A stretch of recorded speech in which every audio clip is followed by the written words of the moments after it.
Kepala Badan Nasional Penanggulangan Terorisme Riko Amelza Dhanil menggulirkan wacana mekanisme kontrol rumah-rumah ibadah di Indonesia.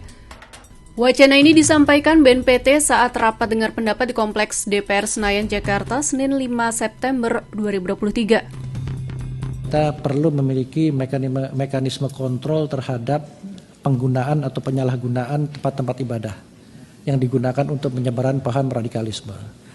Kami sudah melakukan studi banding kepada beberapa negara, kepada tetangga kita di sebelah, Singapura dengan Malaysia, seluruh tempat ibadahnya itu terkontrol, under kontrol pemerintah. Siapa yang bisa berbicara dan apa kontennya.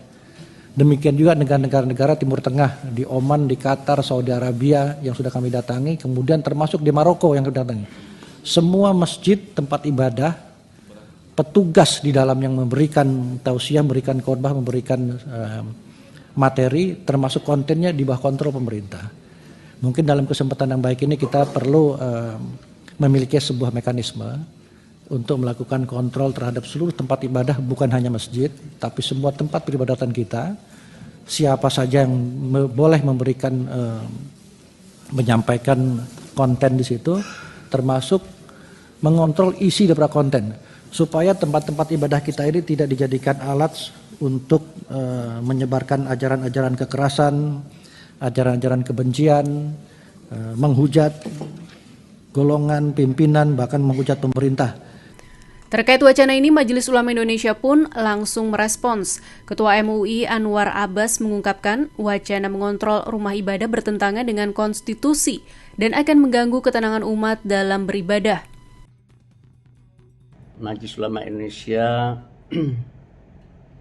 menyesalkan adanya usulan dan gagasan yang disampaikan oleh Kepala BNPT agar rumah-rumah ibadah yang ada, apakah itu milik umat Islam, Kristen, Katolik, Hindu, Buddha, dan Konghucu, itu harus dikontrol oleh pemerintah. Tentu saja usulan itu kalau seandainya kita cermati jelas ya, bertentangan semangat dan jiwanya dengan pasal 29 ayat 2 Undang-Undang Dasar tahun 1945 di mana di sana dinyatakan bahwa negara menjamin kemerdekaan setiap orang memeluk agamanya masing-masing dan untuk beribadat menurut agamanya dan kepercayaannya itu. Jadi dengan demikian usulan dari pihak yang meminta supaya pemerintah mengontrol rumah ibadah adalah sebuah usulan yang bertentangan dengan konstitusi. Nah, oleh karena itu menurut saya ya supaya kita bisa hidup dengan tenang dalam melaksanakan ibadah dari agama kita masing-masing, maka negara jangan masuk terlalu jauh, ya. Apalagi mempergunakan pendekatan security approach, apalagi mempergunakan pendekatan-pendekatan yang tidak diterima oleh masyarakat.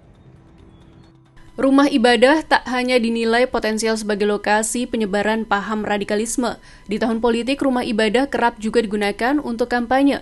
Untuk itu pada Agustus lalu, Mahkamah Konstitusi melarang sepenuhnya tempat ibadah dipakai untuk kegiatan kampanye. MK juga mengubah norma terkait pasal 280 ayat 1 huruf H Undang-Undang Nomor 7 Tahun 2017 tentang Pemilu. Hakim Konstitusi Saldi Isra menyebut, larangan untuk melakukan kegiatan kampanye pemilu di tempat ibadah menjadi salah satu upaya untuk mengarahkan masyarakat menuju kondisi kehidupan politik yang ideal sesuai dengan nilai ketuhanan berdasarkan Pancasila.